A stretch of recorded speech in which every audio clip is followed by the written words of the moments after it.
Hello everybody, welcome to another episode of Football Focus with Ben and Dan. I'm Ben. I'm Dan.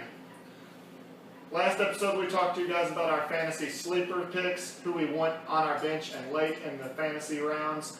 This episode we're going to hit you up with the guys that we want in our starting lineup for our fantasy teams. Make sure to like us, subscribe to us, watch our other videos, tell your friends about us. The faster we get likes, the faster we get subscriptions, the more likely we will be to start giving away prizes. Make sure to email us and tweet us. We will answer your questions and your comments live on the air. Take it away, Ben. Alright, well, the first guy I want to have on my fantasy team this year is running back Lacy from Green Bay. You know, he's a guy last year was a rookie, obviously out of Alabama, had a couple of injury issues that aren't going to be issues this year. But you know what? He's a guy that I feel like is right up there with the top tier of running backs. He's going to get around 275 carries this year. He's going to have over 1,000 yards, and he's going to have up around 10 touchdowns. This is a guy that you're going to want to have on your team, and you're going to want to grab him early. Oh yeah, he's the perfect complement to Aaron Rodgers, and Starks and Harris aren't going to give him a lot of competition out of the backfield. I'll be surprised if Lacy leaves the field except to take a breather. He will get a lot of touches, but he's going to go early. If you want him, you're going to need to take him middle of the first round as soon as those big three running backs go off the board. My number two guy is a guy that we have talked about on the show before, and I'm pretty sure we'll talk about him later on in this show or in later shows. Toby Gerhardt, Jacksonville Jaguars starting running back.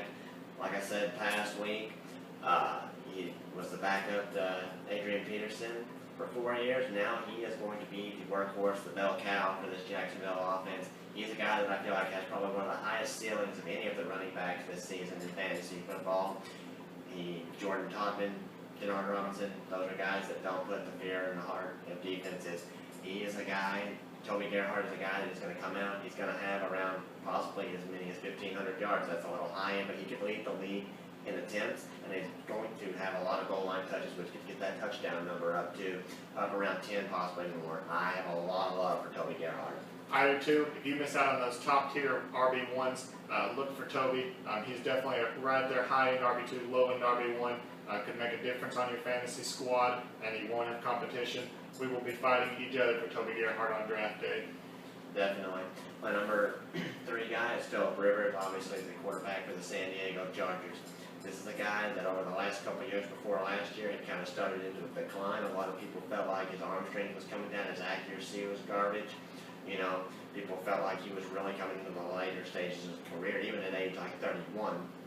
But last year he came back and had a resurgence year. He is a guy that I feel like that people are kind of overlooking, thinking that maybe last year was an anomaly. I think he's the real deal. I think he's here to stay yet again. He's got some weapons on offense. Some of those we'll talk about a little later in the show maybe. But Philip Rivers is a guy that if you miss out on the first tier quarterback, you're going to want to grab him because I think he has the potential to throw 30 touchdowns.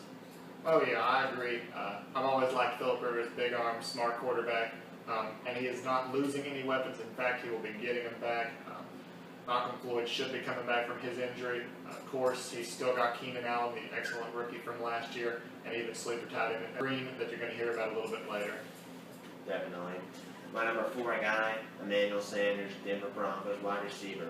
Eric Decker's gone to the New York Jets. Somebody's going to have to eat those targets that Eric Decker was getting, and I think that between Demaryius Thomas, Julius Thomas, and Wes Welker, there's still going to be a lot of love to go around in that pass-heavy offense, especially with second-year running back Monty Ball going to be in the mix. Emmanuel Sanders is a guy that's been a number 3, 4 option before, but in this offense, there's enough touches to go around. Look for Emmanuel Sanders to be kind of your borderline wide receiver 2, possibly flex option in a lot of those standard leagues. Oh yeah, I don't like Sanders quite as much as I liked Decker last year, but as Ben said, you cannot deny anyone on that receiving end of Peyton Manning.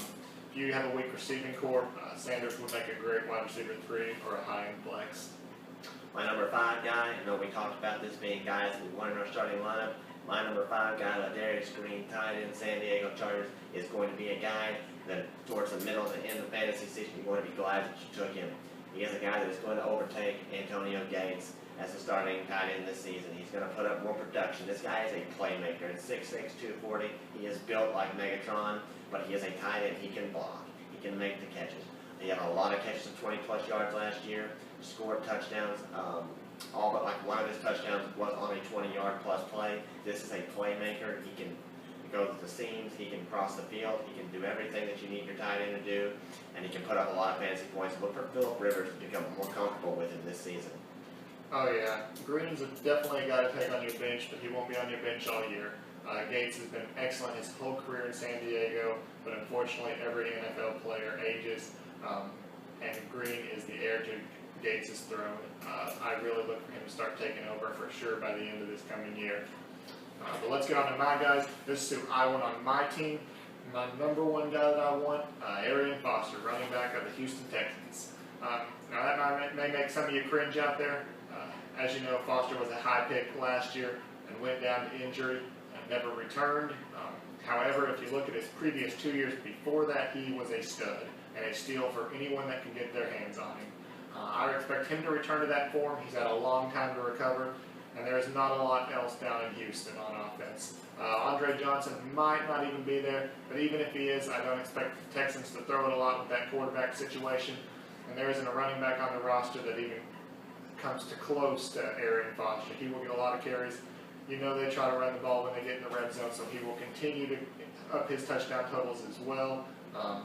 And he will slide out of that top tier guy, so if you're picking 9th, 10th, late in that first round and Arian Foster's on the board, I will not hesitate to take him.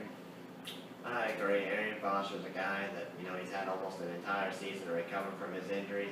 He's not old by any means. He does have some mileage on the tires. But when you've got guys like Andre Brown and Dennis Johnson as your backup, you really have nothing to worry about when you're as talented as Arian Foster is. He's a guy that, he's not going to go in that top tier running back. He's going to be a step down this year. But though whoever gets him in your league is going to be a lucky guy because he's going to put up a lot of scores. He's going to be the workhorse, the bell cow, so to speak, in that offense. Don't really see him getting pulled out a whole lot in goal line situations. Maybe Andre Brown might poach a few here and there, but Arian Foster is really a key guy. You're going to want him in your offense. Oh yeah, my number 2 guy, he did a little more love on Peyton's Broncos, Demaryius Thomas, wide receiver. Everyone knows him. He had an excellent year last year, and I expect him to repeat those numbers this year. Once Megatron goes off the board, there's a handful of guys you can put at that second wide receiver hole, but mine's Demaryius, and he should be in everybody's conversation. Someone has to catch all of Peyton's touchdowns, and Demaryius is the first dog in the pack. I expect him to have at least 10-plus touchdowns once again, at least 1,200-plus yards. He'll have another studly year guaranteed. If I miss out on Megatron, I'm sitting in early to middle of the second round. Demaryius Thomas is certainly going to be a guy I'm taking a second look at. I agree. Peyton Manning makes Demaryius Thomas a better receiver. I'm not dishing on his talent at all. Demaryius Thomas is a very talented wide receiver. He's built big. He is going to have a lot of touchdowns this year. He is the first dog in the pack, like you were saying. Demaryius Thomas is that guy in that offense, and I think he'll even benefit more from having lost Eric Decker in the fact that a few more of those targets are going to go his way. And some people might say, well, that will hurt him. Well, they've got enough weapons in that offense with Julius Thomas, Emmanuel Sanders, and Demaryius Thomas. Wes Welker, can't forget about him. Demaryius Thomas is going to feast on defenses this season, definitely. Oh, yeah. My third guy, here's another cringer for some of you, but it's Trent Richardson, running back, Indianapolis Colts. Now, I love Trent this year.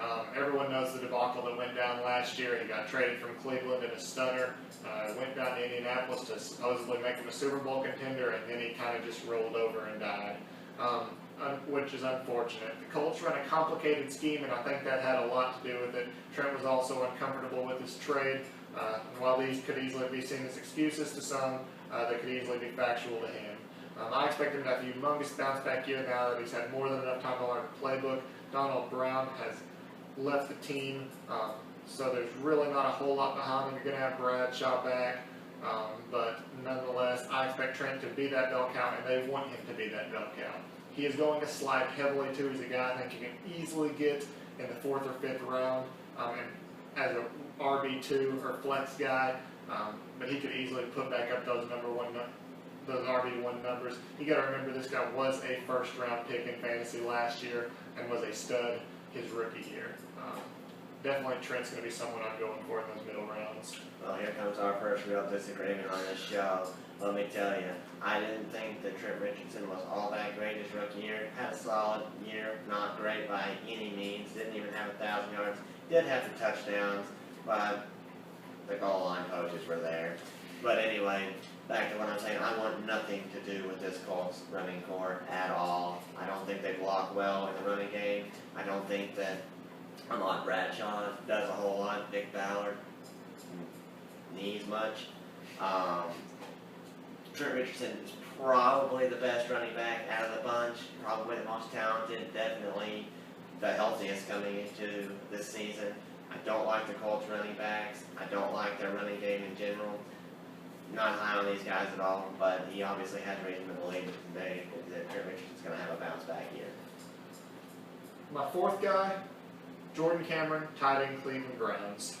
The way things are shaping up, there's not going to be a lot of hands to catch the balls in Cleveland. With Josh Gordon having a potential hefty suspension looming, the Browns have gone out and signed guys like Miles Austin, who everyone knows has had trouble staying healthy. Jordan Cameron came on as a stud early last year, kind of trailed off, but so did the quarterback play and everything else in Cleveland. I look for the quarterback play to be elevated with either Hoyer or Manziel, and I expect Cameron to be the #1 benefactor. He will catch a lot of balls as soon as you guys like Graham, Gronkowski, Demaryius Thomas, and Vernon Davis are gone. Jordan Cameron's going to be one of those guys I'm targeting. Raise your hand if you can name 3 wide receivers on the Cleveland Browns not named Josh Gordon or Miles Austin. It's not easy. Can't do it. Jordan Cameron's going to get a lot of targets, whether it's Brian Hoyer, whether it's Johnny Manziel, whether it's somebody off the street. Jordan Cameron's going to get the targets. He's going to get the looks. He's going to be the only guy they really have to throw the football to. Miles Austin, we all know he can't keep his hamstrings together.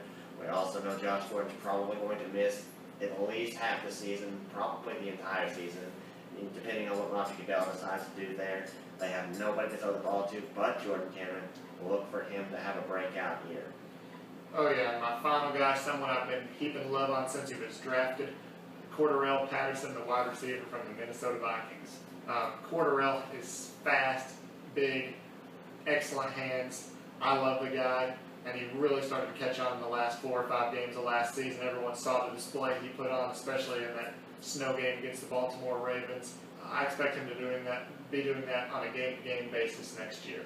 The coaches, the players, everyone in Minnesota has been saying put the ball in Quartermaine's hands, and that is exactly what they're going to do this year. I'm not saying draft him as a wide receiver 1, wide receiver 2, but when you're looking down at those flex spots and those first couple bench spots, if Quartermaine is there, grab him. He could easily come on as a huge stud. Reminds me a lot of Randy Moss, and not just because of the 84s. He's got all he needs to be an elite receiver. Now he just has to put it together. I agree. You know, the Minnesota Vikings are a quarterback away from being a pretty solid team in that NFC North. And Quartermaine Patterson, matched up with Norv Turner, a known quarterback whisperer and offensive coordinator, is going to make that team better. Whoever's under center is going to find Quartermaine Patterson. He's got, you know, they've got guys like Greg Jennings and that, but Quartermaine Patterson, I feel like, is going to be a focal point in that offense. Look for Quartermaine Patterson, not early, maybe mid to later rounds, but you're going to be glad you picked him up when you did. Oh yeah, and expect Quartermaine to do not just receiving, but I could see him running those ball in those end rounds too. But anyway, guys, thanks a whole lot for joining us for this episode. We can't wait to see you next time. Make sure to like us, subscribe to us, email us, tweet us. Once again, our email is footballfocusbenanddan@gmail.com. Email us your questions. We'll answer them live on the show. Read your comments. Tweet us as well. My handle is FFBD Dan. Mine is at FFBD Ben. Thanks once again, guys. Y'all have a good one. We'll see you next time.